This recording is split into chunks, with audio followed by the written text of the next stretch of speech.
안데르센. 나의 역경은 축복이었다. 지난 과거를 돌이켜보면 자신의 재능을 발휘하기까지 큰 시련을 겪은 사람들이 많습니다.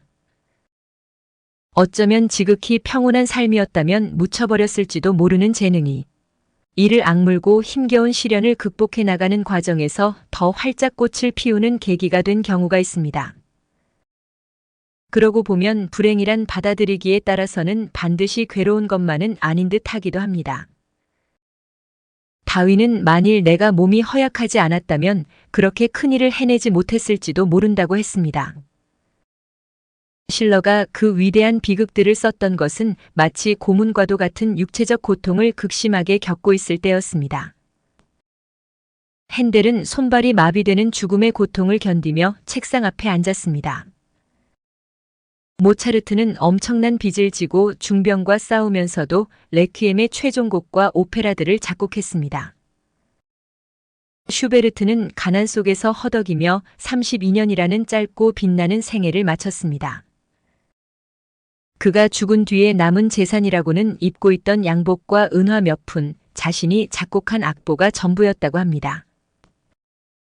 이와 같이 아무런 장애 없이 평탄한 삶을 산 사람보다는 도저히 일어서기 힘들 것처럼 여겨졌던 사람들이 후대에까지 강한 영향력을 미친 경우가 많습니다. 아름다운 동화작가 안데르센도 그런 사람 중 하나였습니다. 인어공주, 성냥팔이 소녀, 미운 오리 새끼, 빨간 구두, 엄지공주 등은 모두 안데르센의 작품입니다. 안데르센이 창작한 동화는 무려 163편에 이릅니다. 우리는 어린 시절 밤을 새워가며 안데르센의 동화를 읽었습니다. 이 이야기들은 오늘날에도 변함없이 전 세계 어린이들로부터 많은 사랑을 받고 있습니다. 어른 아이 할 것 없이 많은 사람들이 안데르센의 동화를 사랑하는 까닭은 로맨틱하고 극적인 스토리에 아름답고 가련한 주인공이 등장할 뿐 아니라 이따금 배를 잡고 웃게 만드는 유머가 넘쳐 흐르기 때문입니다. 그래서 안데르센의 동화를 읽고 자란 사람들은 대부분 안데르센의 삶이 그 동화만큼이나 아름답고 평화로웠을 거라고 믿고 있습니다. 그러나 실제로는 안데르센만큼 불행하고 저주받은 인생으로 굴곡진 삶을 산 사람도 없었습니다. 지독하게 가난한 집에서 태어난 데다 아버지는 집안 대대로 유전되는 정신병으로 죽고 어머니 역시 거렁뱅이 생활을 하다가 정신병원에서 사망했습니다. 재화공이었던 친할아버지는 훗날 인형이나 동물을 만들어서는 마을을 돌아다니며 구걸하듯 팔아서 생계를 꾸려나갔고 친할머니는 병적인 거짓말쟁이였습니다. 이러한 집안의 유전자를 이어받은 안데르센은 여성들에 대한 관심이 컸지만 못생겼다는 이유로 단 한 번도 사랑을 이루지 못했습니다. 그의 세계에는 항상 부정과 긍정이 뒤엉켜 있었습니다. 하지만 현실이 비참하면 비참할수록 그는 전혀 다른 사건으로 반전시켜 아름다운 동화의 세계를 만들어냈습니다. 이 천재 작가가 동화의 세계에 몰두할 수밖에 없었던 것은 현실로부터 도피하고 싶은 마음과 자신의 정신병적 습성에 대한 공포 때문이었습니다. 그는 작가로 유명해진 후에도 혈육에 대한 편집증적 열등감과 신경과민 증세를 보였습니다. 그래서 은근히 건방을 떨거나 비굴해지거나 정신적으로 불균형적인 모습을 보일 때도 많았습니다. 그러나 다행스럽게도 그는 아버지가 죽은 직후인 11살 때 목사의 미망인을 만나 책을 접하게 되면서 셰익스피어와 괴테의 문학작품에 몰두했습니다. 지금은 가난하지만 장차 예술가가 되어 세상을 흔들겠다는 야심을 키운 것도 그 무렵이었습니다. 그 모습은 마치 그가 쓴 미운 오리 새끼처럼 태어난 환경은 나쁘더라도 언젠가는 아름다운 백조로 거듭나겠다는 자세와 같습니다. 그는 자신의 재능에 대해 큰 자신감을 가지고 있었습니다. 그래서 자신의 작품에 대한 평판에 따라 울고 웃으면서도 계속 작품을 발표했습니다. 그 에너지의 원천은 바로 이렇듯 실생활 속에서는 도저히 만족할 수 없었던 영혼에 대한 위로였습니다. 즉 그가 어떤 시련에도 흔들리지 않고 창작 활동을 계속할 수 있었던 것은 이렇게 상상의 세계를 통해서나마 현실 세계를 묻어버리지 않으면 도저히 살아남기가 힘들었기 때문이었던 것입니다.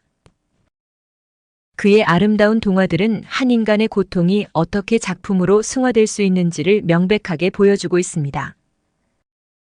그러기에 인생은 가장 아름다운 동화다라는 그의 말에는 그 누구도 감히 딴지를 걸 수 없는 강한 힘이 담겨 있습니다. 나의 역경은 축복이었습니다. 가난했기에 성냥팔이 소녀를 못생겼기에 미운 오리 새끼를 쓸 수 있었습니다. 삶 자체가 가장 멋진 동화입니다. 모든 사람들의 인생은 신에 의해서 쓰여진 한 편의 동화들과 같은 것입니다. 나의 삶은 행복하고 다양한 사건들로 가득한 아름다운 이야기입니다. 살아있는 것만으로는 충분하지 않습니다. 누구에게나 태양빛과 자유와 작은 꽃이 필요합니다. 이 세상은 기적의 연속입니다. 하지만 우리는 그런 기적들에 너무 익숙해져서 그것들을 일반적인 것이라고 생각하고 살 뿐입니다. 백조의 알을 깨고 나왔다면 오리의 둥지에서 태어났다 해도 아무런 문제가 되지 않습니다. 삶에서 항상 행복할 수는 없습니다. 그리고 좋지 않은 경험도 좋은 경험만큼이나 우리를 현명하게 만들어줍니다. 당신은 몽상가입니다. 그렇기에 불행한 것입니다. 삶 그 자체가 아름다운 동화입니다. 삶은 아름다운 멜로디와 같습니다. 단지 가사가 엉망이라 문제인 것입니다. 당신이 보는 모든 것들이 동화가 될 수 있습니다. 그리고 당신이 만지는 모든 것들이 이야기가 될 수 있습니다. 사람에게 올라가지 못할 목표는 없습니다. 신중하고 자신감 있게 올라갈 필요가 있습니다. 나의 삶은 행복과 다양한 사건으로 이루어진 아름다운 이야기입니다. 그는 자서전 끝부분에 다음과 같이 적혀 있습니다. 내 머리 위에는 행운의 별이 빛나고 있습니다. 헤아리기조차 어려울 만큼 많은 사람들이 그 별을 가질 가치가 있는데 왜 하필 나 같은 사람에게 더할 수 없는 기쁨을 주셨을까요? 나는 항상 그것을 이상하게 생각했습니다. 행운의 별이 가닿는 곳, 그곳에 새롭게 가장 좋은 나의 길이 열릴 것입니다. 나는 신과 인간에게 진심으로 감사와 사랑을 드립니다. 인생은 멋진 이야기입니다. 행복하고 온갖 신나는 일로 가득합니다. 내 인생이라는 동화를 쓰는 신은 바로 당신 자신입니다. 감사합니다. 구독은 당신의 지식을 더욱 풍부하게 만들어줄 열쇠입니다.